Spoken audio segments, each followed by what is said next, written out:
नमस्कार, आप देखना शुरू कर चुके हैं अनोखी आवाज और मैं हूं आपके साथ अनुष्का। सनातन धर्म की महत्ता को लेकर उत्तर प्रदेश के मुख्यमंत्री योगी आदित्यनाथ ने कहा कि सनातन धर्म सुरक्षित तो सभी सुरक्षित है। सनातन धर्म ही ऐसा धर्म है जिसने हर मत और मजहब को विपत्ति के समय शरण दिया। लेकिन क्या कभी हिंदुओं के साथ ऐसा हुआ? बांग्लादेश में, उससे पहले पाकिस्तान और अफगानिस्तान में क्या हुआ? अयोध्या में एक कार्यक्रम के दौरान सीएम योगी आदित्यनाथ ने कहा, मैं पूछना चाहता हूं कि देश में सनातन धर्म के गौरव स्थलों को नष्ट करने वाले लोग कौन थे और उन्होंने ऐसा क्यों किया? आखिर इसके पीछे उनकी क्या मंशा थी? इन बर्बर कृत्यों के जरिए पूरी धरती को नरक बनाने की साजिश का हिस्सा था। विरासत और विकास के बीच में एक बेहतर समन्वय होना चाहिए। यज्ञ उसी की प्रेरणा देता है, यानी यज्ञों के पीछे का भाव ही यही है कि उसका एक पक्ष है सांसारिक उत्कर्ष का और दूसरा पक्ष है जीवन में सफलता के लिए मुक्ति प्राप्त हो। सांसारिक उत्कर्ष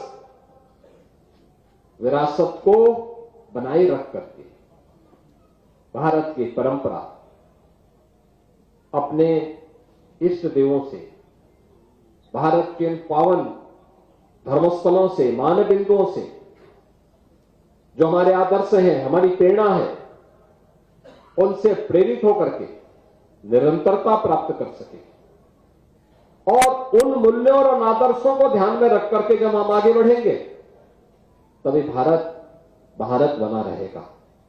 और ये हमारा सौभाग्य है कि आज प्रधानमंत्री मोदी जी के नेतृत्व में पूरा देश अपनी विरासत का कछोड़े बनाए रखते हुए विकास की एक नई बुलंदियों को छूता हुआ दिखाई दे रहा है। फिर से नया भारत एक विकसित भारत के रूप में आगे बढ़ रहा है। इस विकसित भारत के लिए हम सबको आगे मिलकर के काम करना होगा। और मैं बार बार इस बात को कहता हूं कि अगर विश्व मानवता को बचाना है तो उसका एक ही मार्ग है, वह है सनातन धर्म का सम्मान करो। सनातन धर्म सुरक्षित है तो दुनिया में सब कोई सुरक्षित है। दुनिया के अंदर अकेले सनातन धर्म है जिसने दुनिया की हर जाति, हर मत, हर मजहब, हर संप्रदाय के लोगों को उसकी विपत्ति के समय शरण देकर के संरक्षण दिया है, उसे फलने फूलने का एक अवसर दिया है। लेकिन क्या दुनिया के अंदर ऐसे ही हिंदुओं के साथ भी हो रहा है क्या? ऐसे ही हो रहा है क्या? आज बांग्लादेश में क्या हो रहा है? पाकिस्तान में क्या हुआ था? इससे पहले अफगानिस्तान में क्या हुआ था? मैं पूछना चाहता हूं उन लोगों से, कौन वे लोग थे जिन्होंने देश के अंदर सनातन धर्म से जुड़े हुए उन मान बिंदुओं को नष्ट करने का काम किया था? और क्यों किया था? उसके पीछे की नियत क्या थी? उसके पीछे की नियति अपने बर्बर कृत्यों को अंजाम देकर के पूरी धरती को नरक बनाने की साजिश का हिस्सा था, जिसके तहत कभी काशी में काशी विश्वनाथ मंदिर, कभी अयोध्या में श्री राम जन्मभूमि, कभी मथुरा में श्री कृष्ण जन्मभूमि, कभी संभल में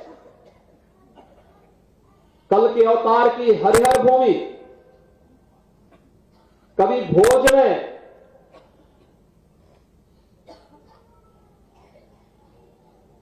ज्ञान के विस्तात्री देवी मां सरस्वती के पावन मंदिर को नष्ट किया जाता है, तोड़ा जाता है, अपवित्र किया जाता है। इन मंदिरों को तोड़ने से, कभी सोमनाथ का मंदिर अपवित्र किया जाता है, इन मंदिरों को तोड़ने से उनका कुल और वंश ही नष्ट हुआ होगा जिन्होंने इन मंदिरों को अपवित्र किया है। वे फैले फूले नहीं हुए होंगे, लेकिन उन्होंने दिखाया तो और ये कारण है जब मैं आज पूछता हूं कि भाई जिन लोगों ने मंदिर तोड़े थे उनकी क्या स्थिति है वर्तमान में, तो लोग बताते हैं कि औरंगजेब के परिवार के लोग, उसके वर्तमान खानदान। मुझे कोई एक दिन बता रहा था जबकि कोलकाता के पास वो रिक्शा चलाते हैं, तो मुझे बताओ अगर उसने पुण्य किए होते, इन मंदिरों को तोड़ा नहीं होता तो रिक्शा चलाता क्या? ये दुर्गति को प्राप्त करता, ये उसकी दुर्गति है। उसने ईश्वर की अवमानना की है। और मैं यही कहूंगा कि दुनिया के अंदर अगर विश्व शांति की स्थापना करनी है तो यह सनातन धर्म ही उसको कर सकता है, केवल सनातन धर्म। और भारत के अंदर सनातन धर्म ही भारत का राष्ट्रीय धर्म है। इस खबर में फिलहाल इतना ही। अन्य खबरों के लिए देखते रहिए अनोखी आवाज।